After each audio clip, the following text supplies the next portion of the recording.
ইউপিপিএলৰ টিকেট প্ৰত্যাশী মনমোহন বড়োৰ নিৰ্বাচনী কুচকাৱাজ।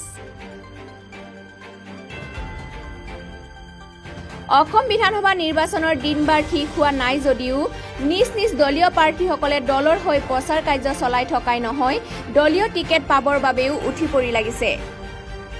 এই ক্ষেত্ৰত পিছ পৰি থকা নাই ৬৬ নং পানেৰী বিধানসভা সমষ্টিৰ বিভিন্ন ৰাজনৈতিক দল। এই পানেৰী বিধানসভা সমষ্টিৰ কেইবাজনো ইউপিপিএলৰ প্ৰাৰ্থী প্ৰত্যাশীৰ মাজত আছে এসময়ৰ নিখিল বড়ো ছাত্ৰ সন্থাৰ বলিষ্ঠ নেতা তথা প্ৰাক্তন সাংবাদিক, যুৱ সমাজকৰ্মী তথা ইউপিপিএলৰ এগৰাকী কাৰ্যনিৰ্বাহক সদস্য, বড়ো এগৰাকী প্ৰবল টিকেট দাগীদাৰ।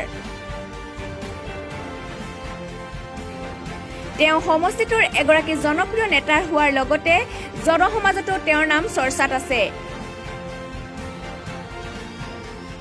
আমাৰ সমাগত যি এছেম্বলি ইলেকশ্যন, এই এছেম্বলি ইলেকশ্যনত বিভিন্ন দলৰ লগতে আমাৰ ইউপিপিএল দলে নিৰ্বাচনৰ খেলাৰ বাবে প্ৰস্তুতি কৰি তুলিছোঁ। আমি যথেষ্ট কাম আগবাঢ়িছোঁ আৰু এই সমষ্টিত ৬৬ নং পানেৰী বিধানসভা সমষ্টিত এইবাৰ ইউপিপিএল দলৰ ফালৰ পৰা মই প্ৰাৰ্থিত্ব বিচাৰিছোঁ, মই টিকেট বিচাৰিছোঁ।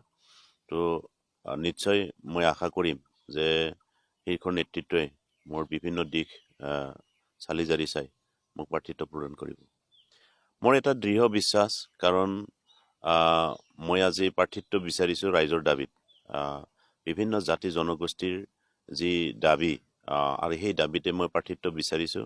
মোৰ সম্পূৰ্ণ আস্থা আৰু বিশ্বাস ৰাইজৰ ওপৰত আছে আৰু তেখেতসকলে মোক যিহেতু অতি আন্তৰিকতাৰে আদৰি লৈছে, মই নিশ্চয় ভাবিছোঁ অনাগত দিনত গোটেই ৬৬ নং পানেৰী বিধানসভা সমষ্টিৰ বিভিন্ন জাতি জনগোষ্ঠীৰ লগতে আমাৰ যি জনজাতীয় জনগোষ্ঠীসকল আছে তেখেতসকলে মোক সাদৰেৰে গ্ৰহণ কৰিব। এই উদ্দেশ্যটো হৈছে কি, বিশেষকৈ ৰাইজৰ স্বাৰ্থ। কেৱল মাত্ৰ ক্ষমতা দখলৰ কাৰণে নহয়, কেৱল মাত্ৰ ক্ষমতা বিচাৰি পেলাই নহয়। মই আজি যোৱা বছৰ চাকৰি বাদ দিয়াৰ পিছত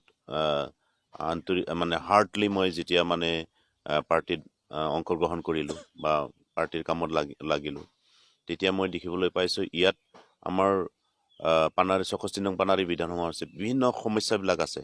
বিগত সময়ছোৱাত যি চৰকাৰ আছিল, BPF চৰকাৰৰ যি MLA আছিল, এই MLA সকলে কোনো ধৰণৰ উন্নয়নমূলক কাম বা ৰাইজৰ আশা আকাংক্ষা পূৰণ কৰিব নোৱাৰিলে। তো মই ৰাইজৰ ওচৰত থাকি পেলাই বিভিন্ন জাতি জনগোষ্ঠীৰ লোকসকলৰ যি দাৰিদ্ৰতা, যি অভাৱ অভিযোগ আছে, সেই অভাৱ অভিযোগ পূৰণ কৰাৰ স্বাৰ্থত ৰাইজে মোক ছাপোৰ্ট কৰিছে আৰু মই সেইমতে এই অঞ্চলত থকা বিভিন্ন জাতি জনগোষ্ঠীৰ লোকসকলৰ যি দুৰৱস্থা, তাক দূৰীকৰণৰ কাৰণে বিভিন্ন ধৰণৰ পদক্ষেপ গ্ৰহণ কৰি পেলাই সমস্যা সমাধানৰ কাৰণে মই ৰাইজৰ ওচৰত থাকি পেলাই কাম কৰিব আহিছোঁ। ওদালগুৰিৰ পৰা উজ্জ্বল কুমাৰ দাসৰ ৰিপৰ্ট, নিউজ আৱাৰ্ছ।